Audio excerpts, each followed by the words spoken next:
disembah.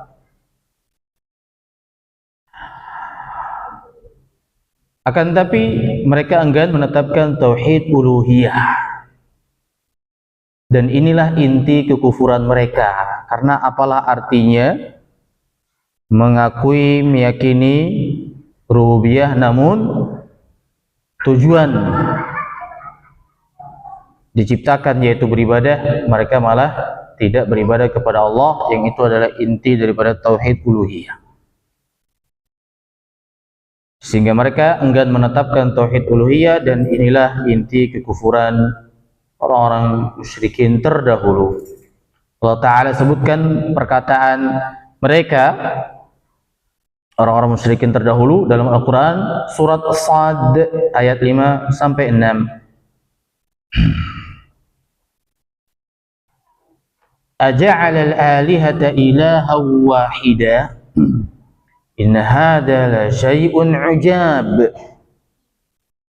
Mengapa Muhammad ingin menjadikan sesembahan-sesembahan yang banyak ini menjadi sesembahan yang satu saja? Rasul SAW sampaikan kepada mereka, ayuhan nas, wahai manusia, qulu la ilaha illallah tuflihu. Ucapkan la ilaha illallah maka kalian akan sukses. Bukan omong kosong, tapi sukses beneran, sukses dunia dan akhirat. Tapi mereka menyatakan bahwasanya heran, Tuhan banyak betul, seabrek-abrek di sekeliling Ka'bah kok mau diganti dengan satu. Wa talaqal mala'u minhum an imshu wasbiru ala alihatikum inna hadza la syai'un yurad. Dan pergilah pemimpin-pemimpin mereka, orang-orang musyrikin terdahulu, seraya berkata, pergilah kamu dan tetaplah menyembah sesembahan-sesembahanmu. Dia konsolidasi lagi dengan rakyat-rakyat mereka. Tidak usah dengerin Muhammad. Tetaplah menyembah sesembahan-sesembahan kalian yang seabrek-abrek itu di sekeliling Madinah, di sekeliling Ka'bah. Sesungguhnya ini benar-benar suatu hal yang dikehendaki. Nah, itu kita semuanya telah mengetahuinya, bahwa rububiyah oke, uluhiyah no, bagi musyrikin terdahulu. Namun terkait dengan pembahasan malam hari ini, apakah kaum musyrikin, terutama musyrikin Quraisy, menetapkan nama-nama dan sifat-sifat Allah Ta'ala atau tauhid al-asma wa sifat? Fadilatul Syekh Shalih bin Fauzan Allah Ta'ala menyatakan bahwasanya betul mereka menetapkan tauhid al-asma wa sifat. Mereka menetapkan tauhid ar-rububiyah. Mereka meyakini bahwa Allah al-Khaliq, pencipta, ar-Raziq, pemberi rizki, dan ar-Raziq, al-Khaliq itu termasuk nama-nama Allah Subhanahu wa Ta'ala. Fadilatul Syekh Muhammad ibn Shalih al-Utsaimin rahimahullah ta'ala menjawab terkait dengan apakah orang-orang musyrikin mereka menetapkan al-asma wa sifat. Mereka mengingkari sebagian nama Allah. Ini sesuai dengan judul pembahasan kita. Mereka mengingkari sebagian nama Allah. Di antaranya mereka mengingkari nama Ar-Rahman. Mereka mengingkari nama Ar-Rahman. Oleh karenanya, dalil yang dibawakan oleh Fadilatul Syekh di dalam bab ini yang pertama adalah surat Ar-Ra'd ayat 30. Wa hum yakfuruna bir-Rahman. Padahal mereka ingkar kepada Tuhan yang Maha Pengasih. Ya. Mereka ingkar kepada Ar-Rahman. Mereka mengingkari Ar-Rahman. Kaum muslimin yang dirahmati oleh Allah Subhanahu wa Ta'ala. Padahal kalau kita lihat ya, dari mukaddimah tadi, orang-orang musyrikin itu percaya Allah. Mereka percaya kepada Allah karena nenek moyang mereka semuanya ya itu mengikuti ajaran Nabi Ibrahim alaihissalam.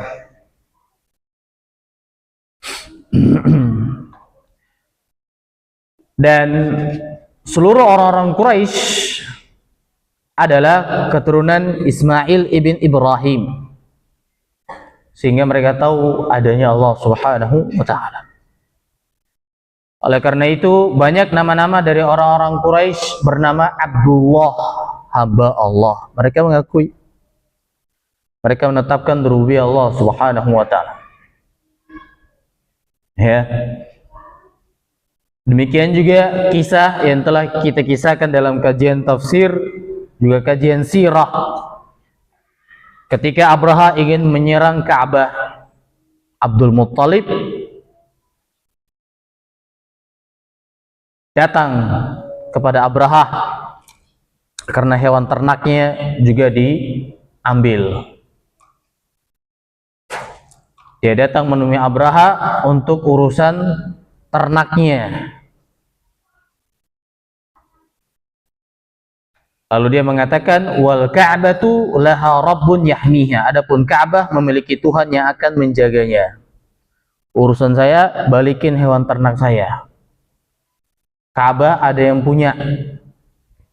Laha rabbun yahmiha, yang akan menjaganya. Dan setelah diberikan hewan ternaknya, dikembalikan, kemudian Abdul Muttalib naik ke bukit dan berdoa agar Allah Subhanahu wa taala menyelamatkan Ka'bah dari serangan tentara bergajah. Maksudnya apa? Mereka mengetahui terkait dengan Allah Subhanahu wa taala, bahkan percaya. Dan buktinya mereka melakukan juga ibadah haji. Mereka juga melakukan ibadah haji. Cuman ibadah hajinya ada sedikit perbedaan. Sebagaimana yang telah kita sebutkan, tawafnya ya tidak berpakaian, talbiyahnya juga ada unsur-unsur kesyirikan seperti itu. Intinya kaum muslimin yang berbahagia bahwasanya orang-orang musyrikin itu percaya Allah Subhanahu wa taala. Mereka tahu adanya Allah Subhanahu wa taala.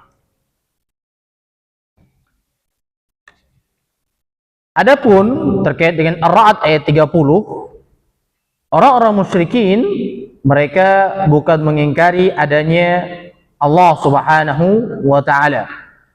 Akan tetapi mereka mengingkari nama Allah Ar-Rahman. Mereka mengenal Allah Subhanahu wa taala. Hanya saja mereka mengingkari sebagian dari nama-nama Allah Subhanahu wa taala seperti Ar-Rahman. Mereka mengingkarinya dengan bertanya-tanya, siapa itu Ar-Rahman? Ya. Dan tidak beriman kepada nama Allah Subhanahu wa taala tersebut. Dan mereka mengingkari nama Ar-Rahman bukan karena mereka tidak tahu Ar-Rahman itu siapa, Allah. Akan tetapi mereka mengingkarinya hanya untuk membangkang kepada Rasulullah sallallahu alaihi wasallam. Terdapat beberapa bukti bahwa orang Quraisy pun sebenarnya tahu nama Ar-Rahman. Bisa dicek surat Az-Zukhruf ayat 20. Allah berfirman, wa qalu law syaa ar-rahmanu ma 'abadnahum. Dan mereka orang-orang Quraisy berkata, kalaulah Ar-Rahman berkehendak, maka sungguh kami tidak akan menyembah mereka. Jadi ini cari alasan atas kesyirikan yang telah mereka lakukan dengan alasan takdir. Sudah ditakdirkan sama Ar-Rahman. Ya. Ini menunjukkan mereka tahu Ar-Rahman itu adalah Allah Subhanahu wa taala. Bukti berikutnya yang senada dengan ayat ini adalah surat Al-An'am ayat 148.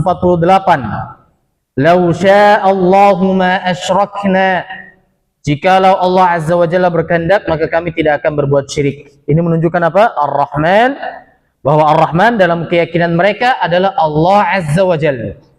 Mereka tahu Ar-Rahman itu siapa, yakni Allah Subhanahu wa taala. Kemudian bukti berikutnya bahwasanya mereka itu sebenarnya paham yang dimaksud Ar-Rahman itu siapa adalah ada orang musyrik yang bernama Abdurrahman Al-Fazari. Abdurrahman Al-Fazari. Baik, kaum muslimin yang berbahagia. Maka penolakan terhadap salah satu nama dari nama-nama Allah yang mereka lakukan itu termasuk penyimpangan, bentuk penyimpangan dalam nama-nama Allah Subhanahu wa taala. Itu disebut penyimpangan dalam nama-nama Allah Subhanahu wa taala. Jadi di antara bentuk penyimpangan orang-orang musyrikin dalam tauhid al-asma wa sifat juga adalah mereka menamakan patung-patung mereka dengan nama-nama Allah yang diplesetkan. Seperti Al-Uzza dari nama Allah Al-Aziz. Kemudian Al-Lat dari nama Allah Al-Ilah. Dan yang lainnya. Jadi mereka mengambil nama-nama Allah kemudian mereka plesetkan untuk dijadikan nama-nama sesembahan mereka. Nama-nama sesembahan mereka, dan ini juga termasuk penyimpangan orang-orang musyrikin terdahulu terkait dengan nama-nama Allah Subhanahu wa taala. Kemudian berikutnya di sini dalil yang kedua yang dibawakan oleh Fadilatul Syekh adalah diriwayatkan dalam Sahih Al-Bukhari bahwa Ali bin Abi Thalib radhiyallahu anhu berkata, "Haditsun nasa bima ya'rifun, atuhibbuna an yukadzdzaba Allahu wa rasuluh?" Sampaikanlah kepada manusia apa yang dapat mereka pahami. Apakah kalian menginginkan Allah dan Rasulnya didustakan? Jadi di antara faedah dari perkataan Ali bin Abi Thalib radhiyallahu taala anhu ini adalah tidak semua perkara yang detail dibahas kecuali setelah melalui tahapan-tahapan.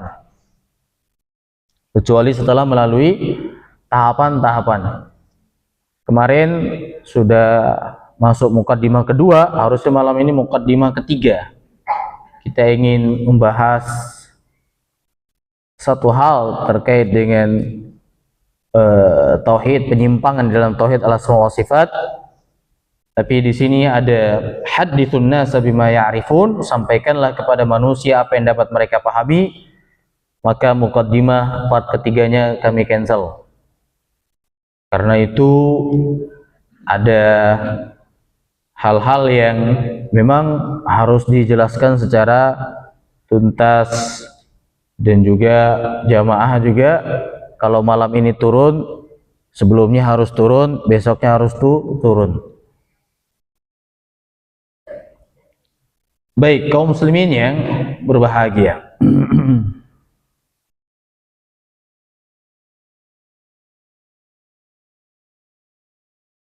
Tapi beberapa persen di mukaddimah kedua sudah kita sebutkan ya, terkait dengan penyimpangan-penyimpangan atau contoh-contoh penyimpangan-penyimpangan tersebut dalam tauhid al-asma wa sifat.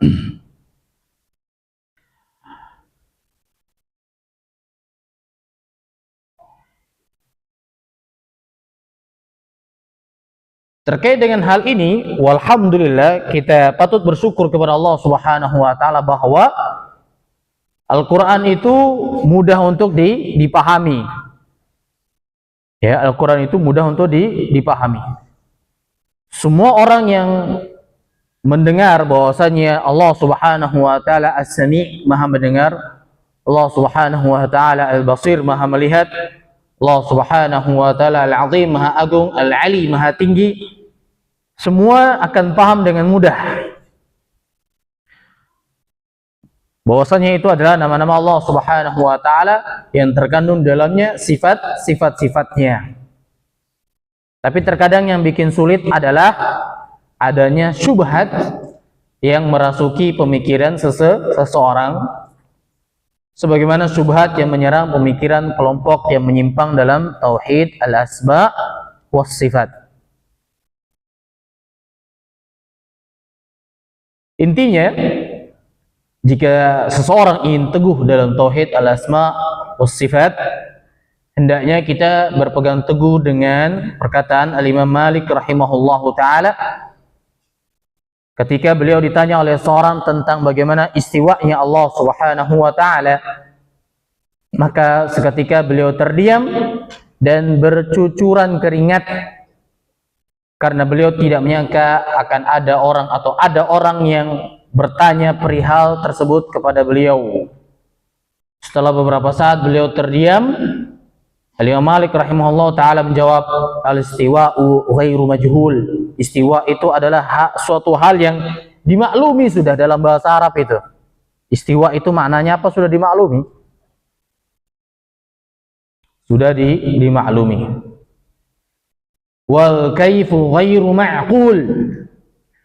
Kaifiatnya, tata cara istiwanya, bagaimana Allah istiwa, tidaklah bisa dipikirkan. Tidaklah bisa dipikirkan. Wal imanu bihi wajib.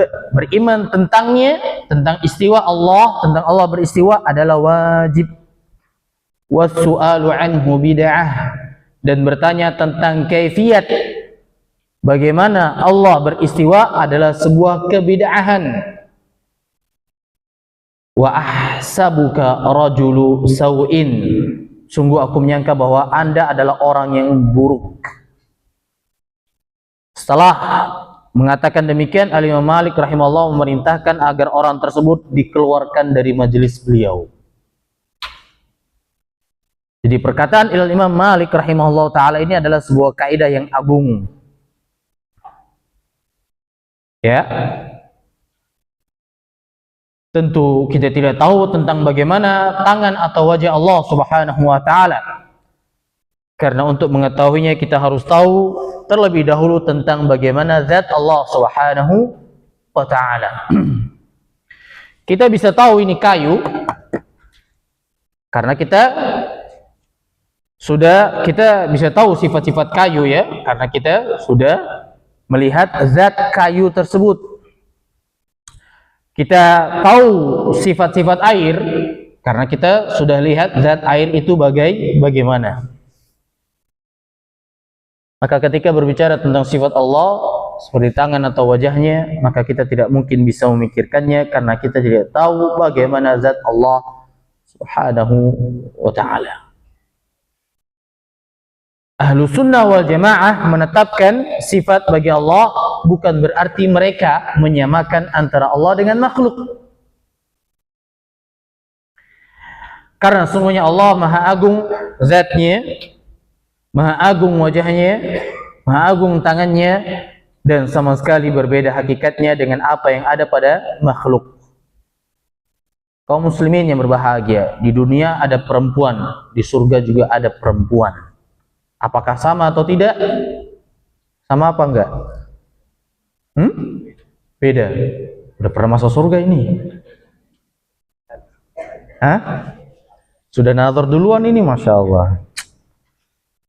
Ya. Beda di hadis, beda. Dengan sifat-sifat yang disebutkan kita juga, gimana ya? Sampai dalam-dalamnya kelihatan begitu, putih sekali. Itu bagaimana gitu ya? Ya. Padahal tidak pakai skincare itu. Ya. Kalau wanita di dunia, ya kita tahulah wanita di dunia. Ya. Tapi hakikat keduanya sangat berbeda dan tidak bisa disamakan. Ya, wanita di dunia bisa saja cantik, namun tetap saja dengan kekurangannya. Adapun wanita di surga sangat sempurna dan tidak ada baunya. Tidak ada kotoran pada tubuhnya. Tubuhnya bersih, bening, sampai-sampai hatinya dan sumsum tulang betisnya terlihat dari luar. Kebayang nggak tuh? Ya. Di mana ya, saya pernah kajian sama masyarakat. Serem dong Ustaz. Waduh, serem. Ini kalau kita lihat standar kecantikan dari zaman dulu sampai zaman sekarang, atau dari satu suku ke suku yang lain, itu berbeda-beda ya kan? Standar cantik beda-beda. Ada yang ya beda-beda, kita semuanya tahu lah. Ya, beda-beda. Standar cantik dulu sama sekarang beda. Standar cantik di satu tempat dengan tempat yang lain berbeda-beda. Bahkan bidadari atau wanita di surga meskipun telah dibalut dengan 70 lapis pakaian, masih tampak putihnya tubuh wanita tersebut. Kebayang gitu?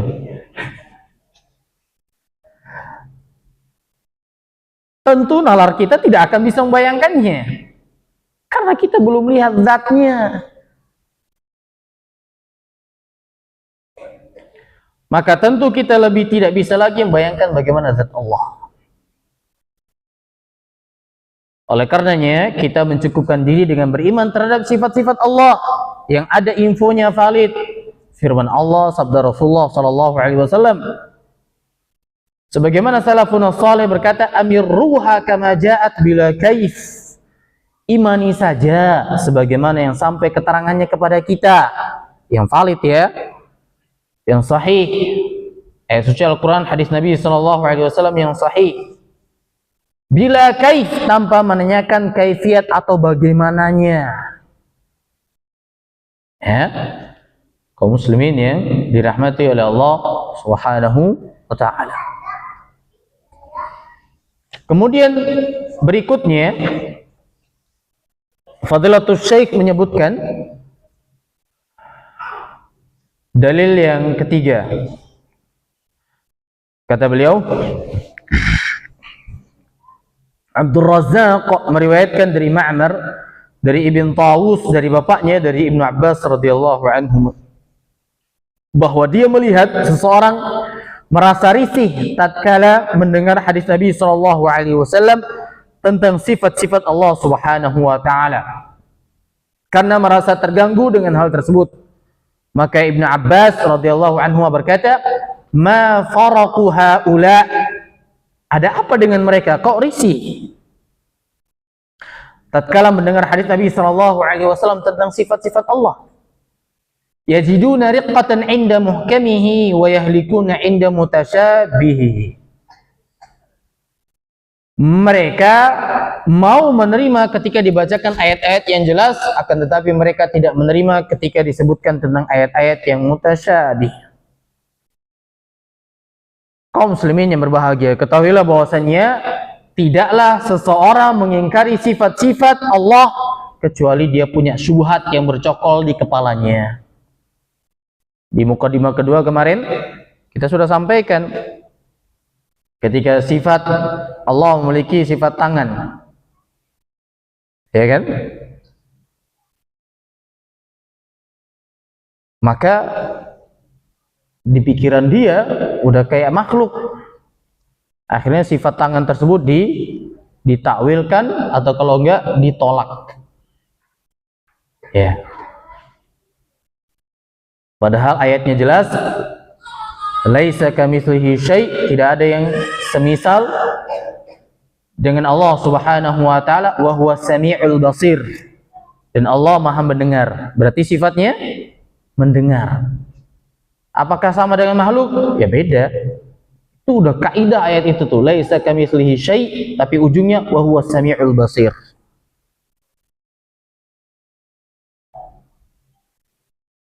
Baik.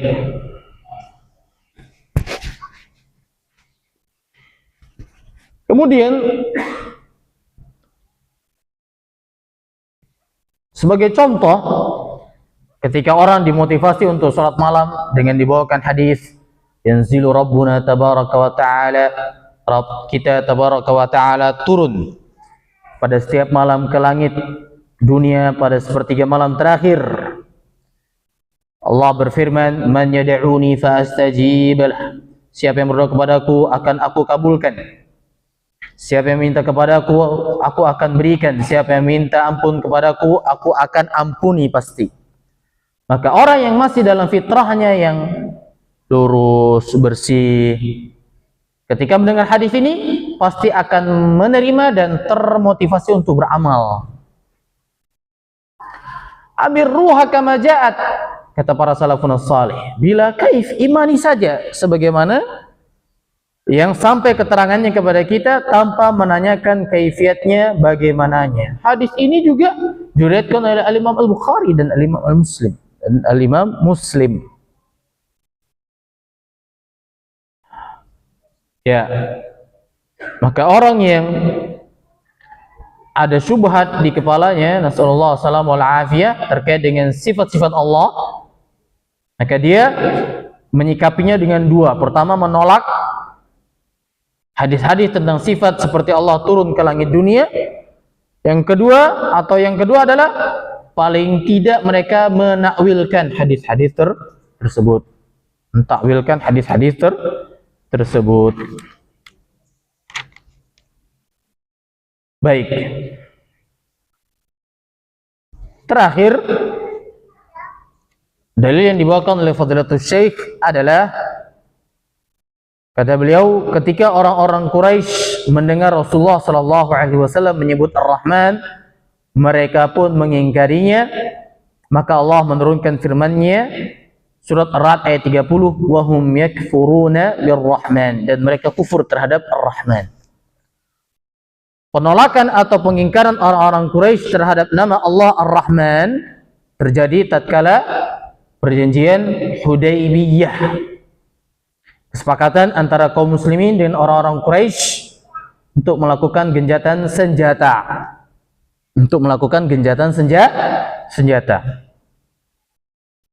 Ketika telah disepakati, akhirnya Nabi SAW merintahkan Ali ibn Abi Thalib untuk menulis apa yang dikatakan oleh beliau. Nabi SAW merintahkan untuk menulis, "Hadza ma salaha alaihi Muhammad Rasulullah."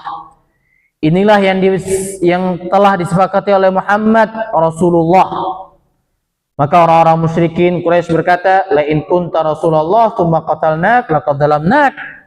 Jika engkau Rasulullah, utusan Allah, kemudian kami memerangimu, membunuhmu, berarti kami zalim dong kepada engkau, karena engkau utusan Allah. Maka jangan tulis Rasulullah. Hadza ma salaha alaihi Muhammadun Rasulullah. Jangan tulis Rasulullah. Walakin iktub, akan tapi tulislah hadza ma salaha alaihi Muhammad bin Abdullah. Tulislah inilah yang telah disepakati oleh Muhammad bin Abdullah. Ya. Mereka orang Quraisy tidak mengakui Nabi SAW sebagai utusan Allah. Maka mereka minta ganti Muhammad bin Abdullah saja. Maka para sahabat Rasulullah SAW berkata, "Ya Rasulullah, da'na nuqatil." Ya Rasulullah, biarin kami beresin tuh orang-orang. Ya, kita perangin aja mereka dah, ngajak ribut gitu ya. Nabi Muhammad SAW menjawab, "Faqala la." Jangan. "Uktubu kama yuridun." Tulis seperti yang mereka inginkan. Nah, ini leader nih, paham politik. Tidak pakai emosi. Karena butir-butir perjanjian Hudaybiyah ini sebenarnya menang.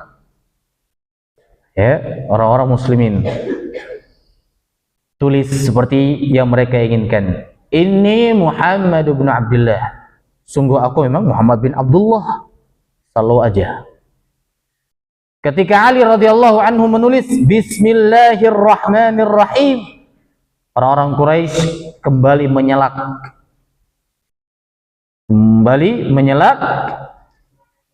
Amma Ar-Rahman fala na'rifu. Kami tidak mengenal Ar-Rahman itu siapa. Wa kana ahlul jahiliyah yaktubuna bismikallahumma. Orang jahiliyah biasa menulis bismikallahumma. Sudah tulis bismikallahumma, enggak usah bismillahirrahmanirrahim.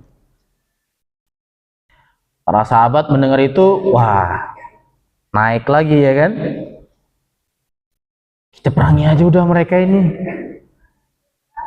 Nabi SAW berkata, tidak, tulislah sebagaimana yang mereka inginkan. Riwayat ini menunjukkan bahwasannya yang diingkari oleh orang-orang musyrikin Quraisy bukanlah Allah, akan tetapi yang mereka ingkari adalah nama Allah Ar-Rahman. Mereka mengingkari nama Allah Subhanahu wa taala Ar-Rahman.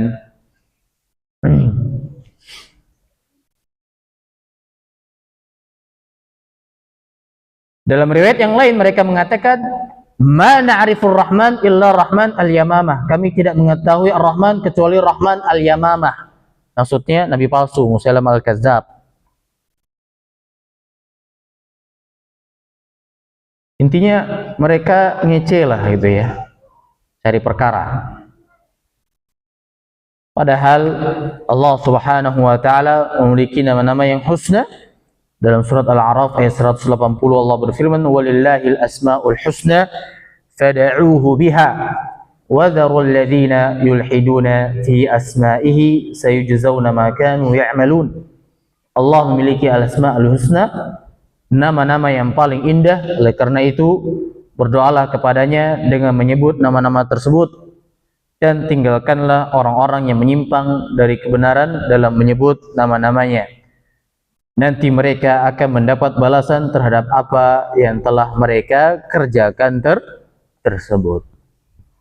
Demikian kaum muslimin yang dirahmati oleh Allah Subhanahu wa taala, apa yang bisa kami sampaikan terkait dengan bab ini yang berbicara tentang sebagian mereka menolak sebagian dari al-asma wa sifat Allah Subhanahu wa taala. Mudah-mudahan yang sedikit ini bermanfaat, utamanya untuk diri saya pribadi. Wallahu a'lam bishawab. Jika ada yang ingin bertanya, silakan, tapi itu dicukupkan saja. Mas Abi.